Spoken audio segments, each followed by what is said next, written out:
So today I spoke with Ilya, the founder of Vanhack. It was a really interesting story. I mean, he started this business 10 years ago. It's been actually it's been a long haul. And I think that's the reality for most startups. It's fun to kind of dive into the biggest successes, and there's obviously a lot to learn from them. But I think sometimes it's also, at least for me, good to like mix in some of the most realistic cases, right? I mean, here's somebody who's built a startup for a decade, who actually had to bootstrap most of the time because VCs really didn't get it in the early days. He goes through how he started with a very niche idea and then kind of expanded over time. And now he's helped 2,000 people immigrate and literally like change their entire lives. And in the meantime, he's built a business that's successful and just spits out cash flow every single year, which honestly, for like 90% plus of founders, that's like really what success looks like. And so hopefully you'll learn as much as I did from this episode. Welcome to the Product Market Fit Show, brought to you by Mistral, a seed stage firm based in Canada. I'm Pablo. I'm a founder turned VC. My goal is to help early stage founders like you find product market fit.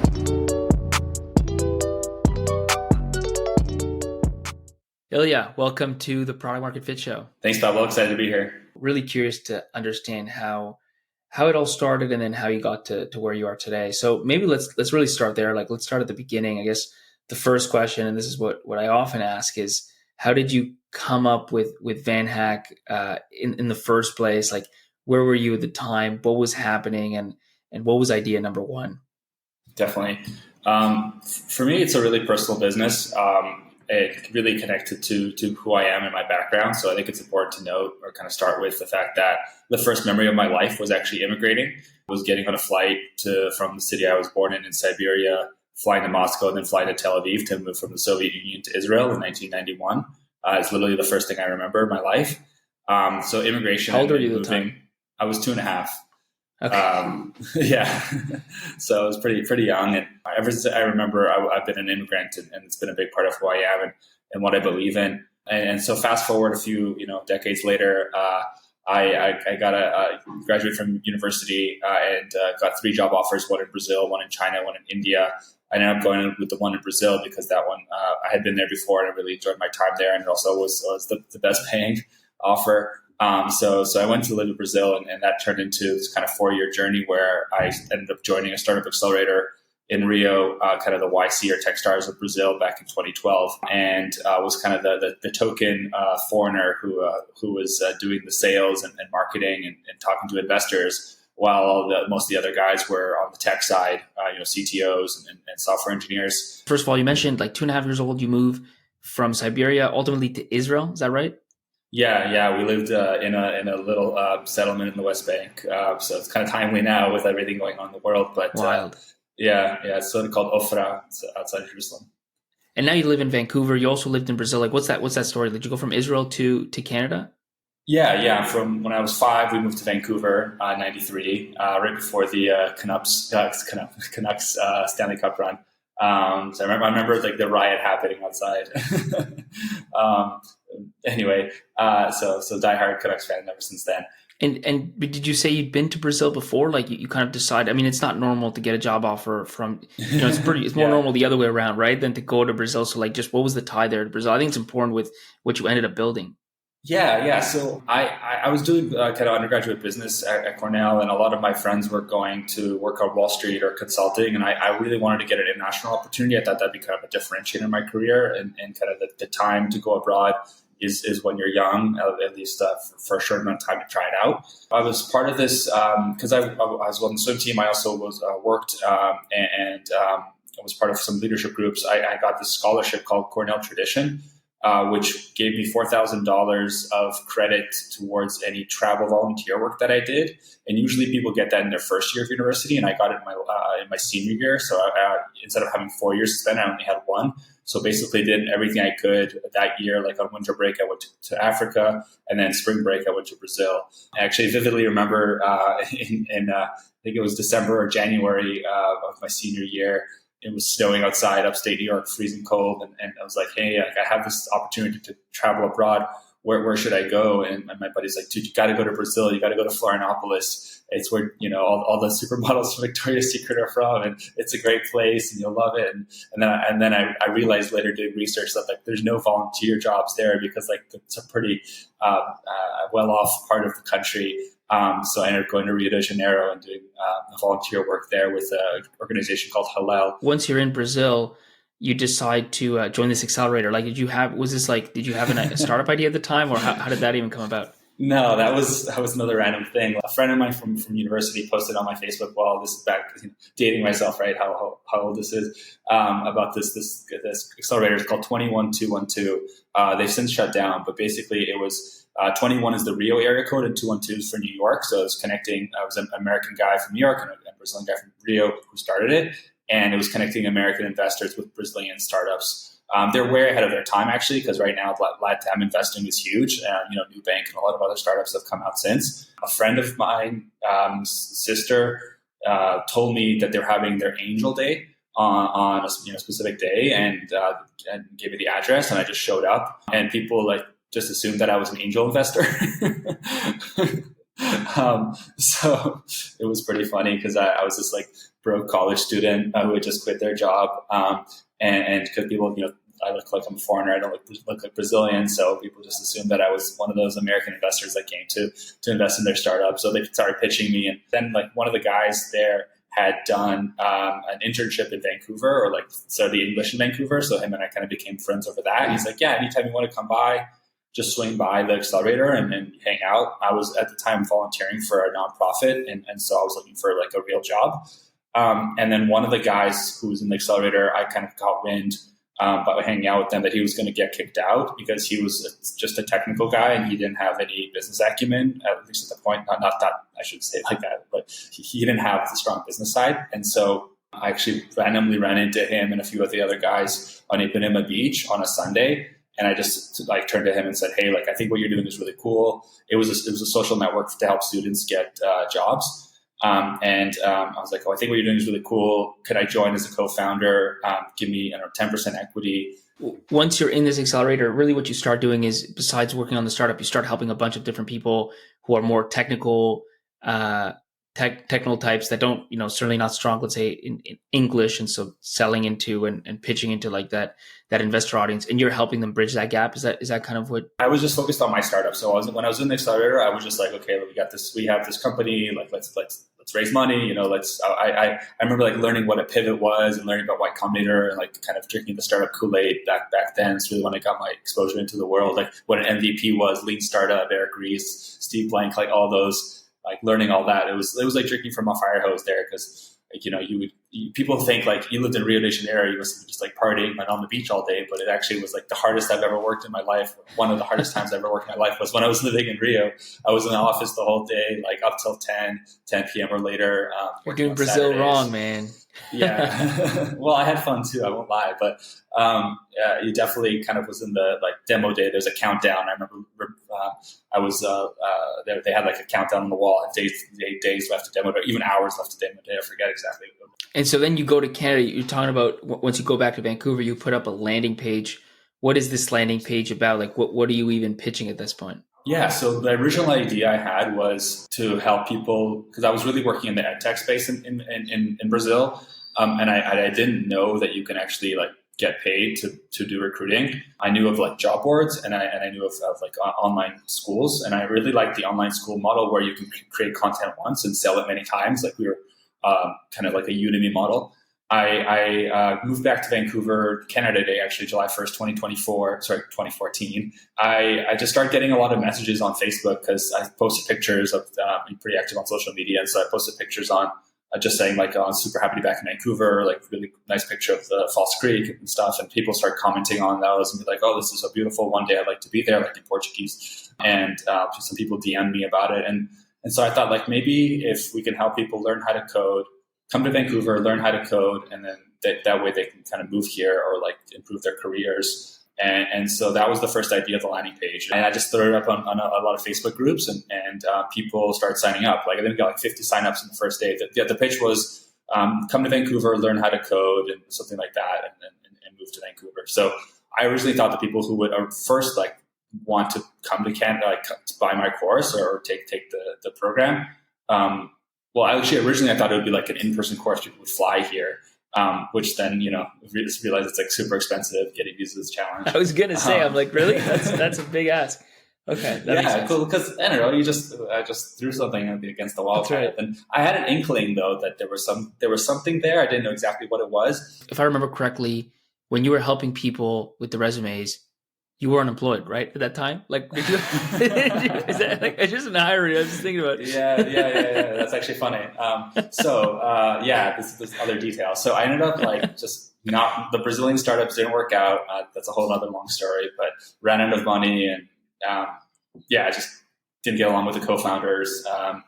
So I ended up getting another job, moving to Sao Paulo. I got let go from that job, and I came back to Vancouver with my then girlfriend, now wife, Giselle, and her and I were living together with my parents at 26 years old, back in the room that I grew up in.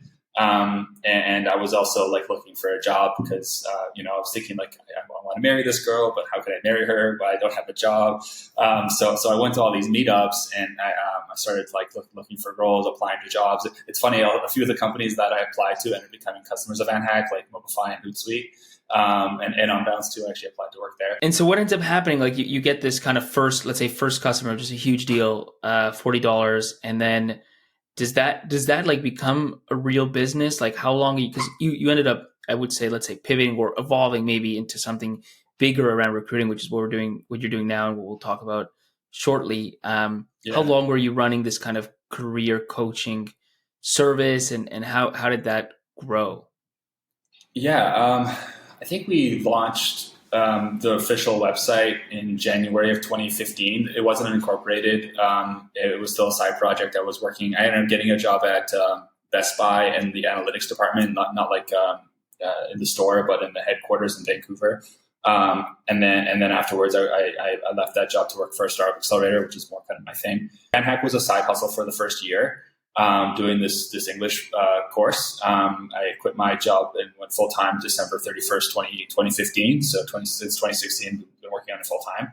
And the English course was good. I mean, it was definitely like to me a real business. Like it wasn't, I don't know, making millions of dollars, but I ended up making more money from the English course than I was making in my day job. And not that I had a very well paying day job, but so you started off like with the resume builder, but by the time that this was, you're making more from this, let's say, quote unquote, side hustle than you were from your job, what was the full offering? Like you're talking about English courses. Was that part of it at that point? Yeah, that became the main thing is we would do group English courses for software engineers. And we called it like tech English. So there was a lot of business English out there where you can learn about how to, do English in a business environment, but there was no English for software engineers where you can learn how to pronounce like PHP, Ruby on Rails, MySQL correctly, answer common interview questions, talk about just general software engineering terms. Actually, a funny story. One of the students, or I used to do all the sales calls for that, or a lot of the sales calls for that program. And I had a call with one guy, and I was like, "Hey, tell me more about yourself." And he's like, "Yeah, well, I'm a software engineer. I have 10 years experience. I work with Hor." And I was like, "Sorry, what'd you say?" He's like, "Yeah, I work with Hor." And I was like, "So what do you?" And it took me a while, but then I realized what he was saying is ROR in Portuguese. It's pronounce the H's or R's or H's. So he was actually saying Ruby on Rails, just ROR, and then with the Portuguese accent. So I was like, man, like, just let's stop. That's right not going to help you.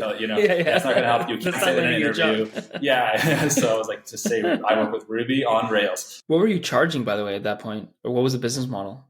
It was a yearly subscription back then. We evolved it to have two options of monthly and quarterly, but it was, I believe, 500 Brazilian reais. That was the first price per year. Actually, the first price was like one-time fee lifetime. And actually, this is another thing that maybe is like a lesson for people is that in the beginning, actually, I would just charge people like very low amount of money for a lot of value just to be able to get sales and get customers and learn. I mean, the recruiting business was kind of always right there, I guess, but how did it really happen? Like, how did you specifically see that and start kind of going after that part of the funnel? Mm-hmm. Yeah. That's true what you said about it always kind of being right there. Like I had a notion that there could be this recruiting business because a few people had kind of told me that. And actually, when I was working at one of my jobs before, the job I got actually before going to Best Buy was worked as a software development company, and we had to recruit software engineers for that job, and it just ended up being my job to do that. And I remember working with a recruiter and kind of learning about that space, but I didn't really understand exactly how it worked. I just knew that there could be something there. But it all kind of started when we used to go to these Tech Vibes Tech Fest events where like basically recruiting fairs, where a lot of the city startups and a few of the larger companies would go into this big conference room, and people would network and try and get jobs, and then every startup would also pitch themselves on stage. So we would take actually a laptop and do a webinar and live stream the recruiting fair to all of our Vanhackers, most of them from Brazil, but at this point, a lot of them from other parts of the world too. And I would go to every booth and say, "Hey, like I'm not just a crazy guy with a laptop. I actually have a few hundred engineers here who are looking for jobs in Vancouver. Would you like to pitch your startup to them?" And so the HR person would go ahead and pitch, and then I'd be like, "Hey, like what's your tech stack?" And they say, "Oh, it's Java and React." I said, "Okay, well, any Java and React engineers here? Like, please say so in the chat." And then we had like 15 people in the chat say, "Hey, yeah, me." And so I have to ask, by the way, like, was that that's not a normal thing. Like, it's really smart, but like, was that a normal idea for you? Or like, how did you even think about, I'm going to go to this career fair with a laptop? I honestly don't even remember. I think we just went to one with some of the local Vanhackers, like some of our community members who are in Vancouver already for like the first one. And we were like, this is really great. And then we would do a lot of webinars. Like webinars were a really large way for us to sell the course, because what we would do is we would have a webinar and then be like, "Hey, for everyone who joined the webinar, you guys get a 15% discount if you buy in the next 24 hours. And that was a really good sales method for us. We studied a lot of like digital marketing courses back then, and that was a way that they sold info products. And so I was like, well, the best content for us is really the companies, like who are the companies, and we make like blog posts, like the top 10 companies to work for in Canada or something like that, like the best startups to join. So I don't know exactly how it's been such a long time. I don't remember exactly like where the idea came from, but I do remember going to 2 or 3 of these events. I even went one to one in Dublin and did the same thing in Dublin. I was always really interested in this kind of concept of bringing people who can physically be there to like be there virtually. The Eastside Games was your first hire.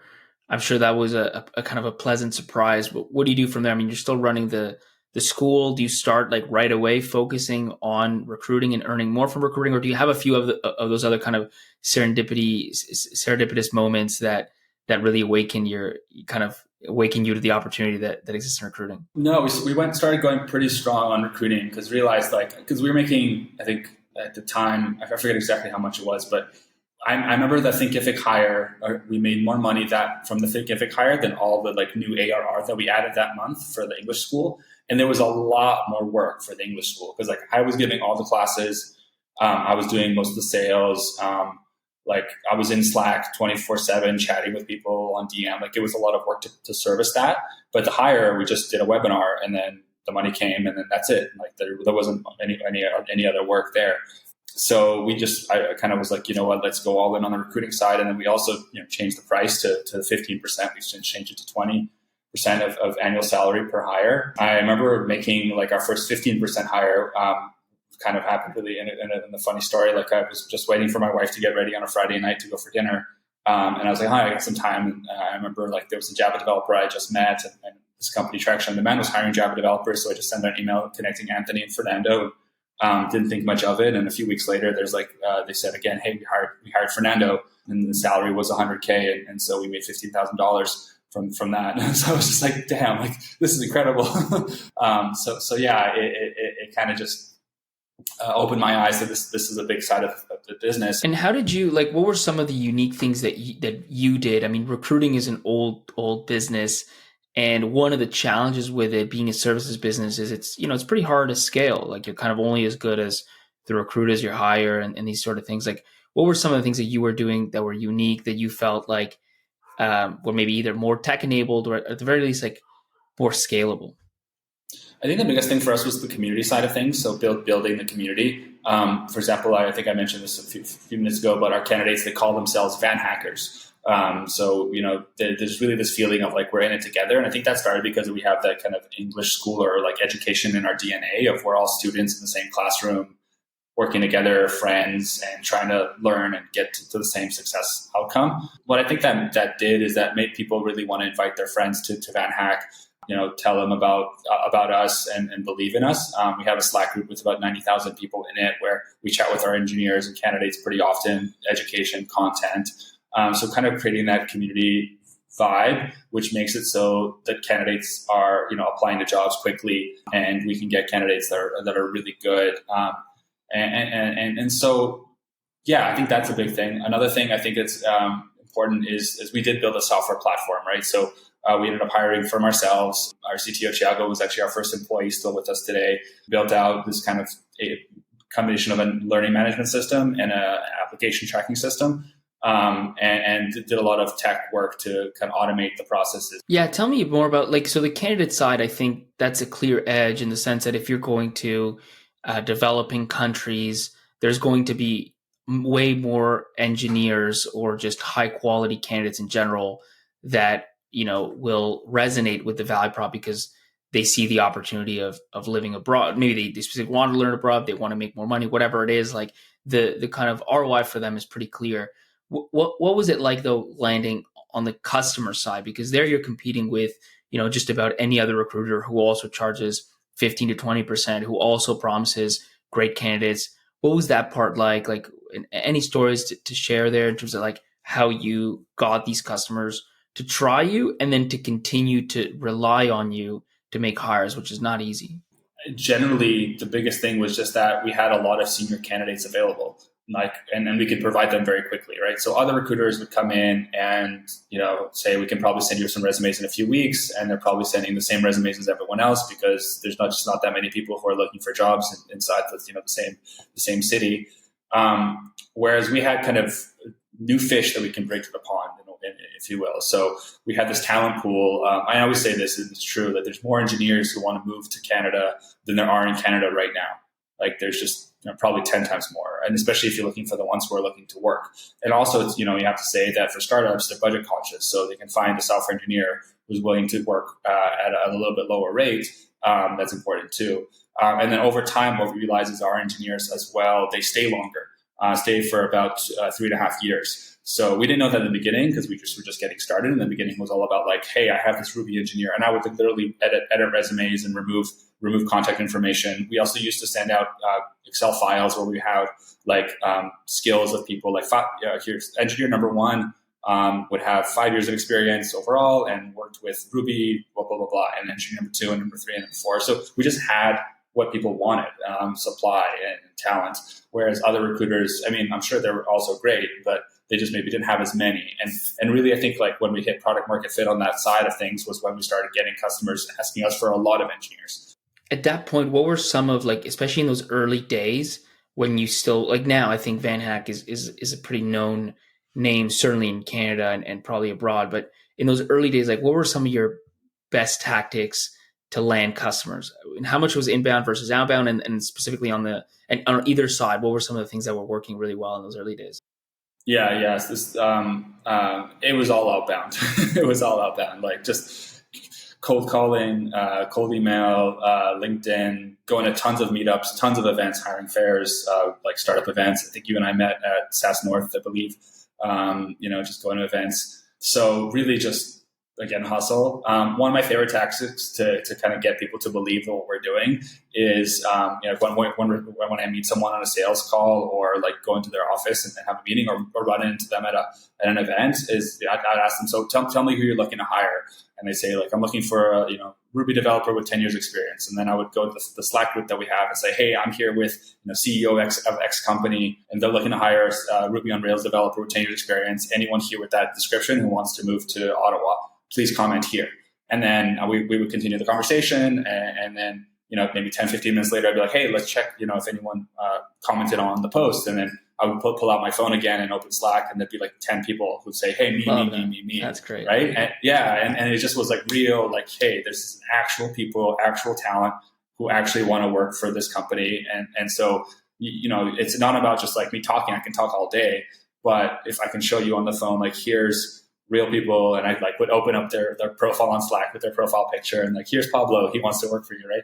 Actually, we have a lot of people named Pablo get hired.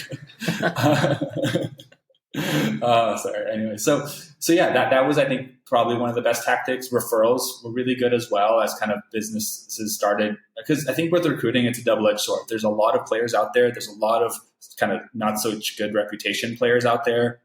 So when there's a lot of noise and it's hard to gain trust. But once you do gain trust and maybe have like a few success cases with a company, like Thinkific, they introduced us to Article, and our Article ended up hiring like 20 people from us over the years. So so it's just a lot of that. And then we also would do a lot of work with accelerators. And then one thing that we did really well, and maybe we should bring this back actually, is we had these events called Leap, where we would have engineers fly to cities that they want to move to and spend a week living there, and we would set up a recruiting fair with our engineers. So this was really good because all we would have to do to a company to kind of get them to take a chance on us and say like, hey, come to this meetup on Monday night at 5 p.m.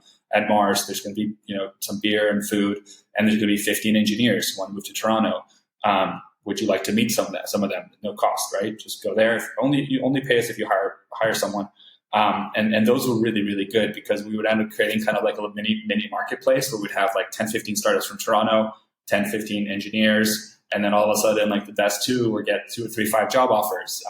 We had this one lady from India, Pritika, who got 5 job offers. A few people got like 5 or 6 job offers during those events. That's helpful. And then, you went through Techstars. So you kind of went through the accelerator, obviously took some money from them. Did you end up raising VC? Did you try to raise VC, or did you kind of just go more the Bootstrap route? We did Techstars. We did a few other accelerators too that were equity free. One called Startup Chile, the other one called Fit for Start, and then Luxembourg. And after Techstars, and it just general all the time. I mean, I've always like wanted to raise money, especially since being in the accelerator back in 2020, 212. There's that kind of like demo day. And then just kind of always wanted like that dream of TechCrunch hype, right? Yeah. The TechCrunch hype. I've yet to get a TechCrunch article one day. Anyway, and no one would invest in us because they're like, this is just a lifestyle business. It's a services company. I got a lot of like the same thing. It's not a SaaS, so it's not scalable. After demo day at Techstars in Germany, in Berlin, we tried to raise €500,000 and it just didn't work at all, and everyone said no. So I decided to focus on customers, and we made more than €500,000 in revenue in the last 3 months of that year. So that was just kind of like a moment for me to be like, you know what, let's not raise right now and just focus on customers and growth. We did since end up raising last year. We raised from a firm from Houston, Texas called Golden Section, which has been great. They're much more like capital efficient, not so much Silicon Valley VC style. Well, that's great. Well, let's stop it there. Maybe we'll just end on the 2 questions that we always end on. And so the first one, I think you touched on this a little bit, but when did you feel like you had true product market fit? Yeah, I think it was when we did the recruiting fair for Skip the Dishes in Brazil. So they came to us, and this was like right. I think it was either right before or right after they got bought by Just Eat. I think it was right after, and Just Eat told them like scale as much as you can. And they had this really big problem of Friday and Saturday nights having huge amounts of traffic. So they didn't have that much traffic. You think a food delivery app, right? So they don't have that much traffic on Monday, Tuesday, Wednesday. But then Friday night comes and everyone's ordering food. Saturday night, everyone's ordering food. And their traffic got so big that they ended up crashing. And Daniel, one of the co-founders, was telling me that if they crash, they have this huge because they're a logistics company, and so everything kind of gets out of work and out of order, and it takes them forever to get back. And anyway, it's a big problem for them that they can't have. And at the same time, they were hiring basically every engineer in the prairies, and they started poaching, from their friends' startups, and they just became this upward spiral in salaries. And it was a big problem for them. And so they saw that we helped them hire like I think 5 or 6 people in a couple of months, and realized that we had a good talent pool. And they asked me, hey, Ilya, like, what can we do to hire as many engineers as fast as possible? So I gave them a list of all these things, like doing the webinar and a couple of the things that I was thinking we could do. And then kind of as a throwaway at the end, I said, well, why don't we fly to Sao Paulo, which is the biggest city in Brazil, and we can rent a conference room and do a hackathon over a weekend, and you can interview, there's a lot of developers in person that way, and make a lot of hires. And they actually went for that, and we did a hiring fair in March 2018, where we had about 300 engineers come in over 2 days, work on a hackathon project, and then do speed interviews with their tech team as well as their HR team, and ended up getting 72 engineers hired from that event. I was like, yeah, this is product market fit right here. Well, you've helped now 2,000 people, over 2,000 people, really, you could say get a job, but it's much more than that. Really, it's like change their lives. And that's not like, it sounds cliche, but it's real. And as somebody whose parents, for me, like my parents moved from Argentina to Canada, getting a job that enables you to make that transition really does change your life. So the impact that you're having is hard to overestimate. So maybe the last question then, which is if you could go back to kind of your younger self starting Vanhack around 2014 with one piece of advice, what would it be? For me, and it still applies to today, is I'm very much like in my head and always wanting, next step and kind of thinking how is the future going to be? So I think the biggest thing is just like stay in the moment. Because you can only really control what you can, and like the future is never as good or as bad as you think it's going to be. And I remember like early days, and still to this day, like thinking about what's going to be like in the future, how are we going to solve this problem, etc. And I think just being grounded and staying in the moment is a big one. And then I think that's the biggest thing. And there's a bunch of other stuff too, but I'm sure. I mean, after 10 years, a lot of things to learn, man. So, well, look, Ilya, this was great. Tons of stories, tons of details, and even some outbound tactics that I think a lot of founders hopefully can steal and adapt in their own startups. So, thank you so much for taking the time to chat with us today. My pleasure. And if anyone wants to talk outbound strategy or anything like that, it's always fun for me to do that. So happy to if you reach out, happy to chat. Thanks, Bella, for having me. If you listen to this episode and the show and you like it, I have a huge favor to ask for you. Well, it's actually a really small favor, but it has huge impact. But whichever app you're listening to this episode on, take it out, go to Product Market Fit Show and leave a review. Please. It's going to help. It's not just going to help me, to be clear. It's going to help other founders discover this show, because the algorithms, whether it's Spotify, whether it's Apple, whether it's any other podcast player, one of the big things they look at is frequency of reviews. It's quantity of reviews. And the reality is, if all of you listening right now left reviews, we would have thousands of reviews. So please take literally a minute, even if you're just writing like great podcast or I love this podcast, whatever it is, just write a few words. Obviously, the longer the better, the more detailed the better, but write anything, leave 5 stars, and you will be helping me, but most importantly, many other founders just like you discover the show. Thank you.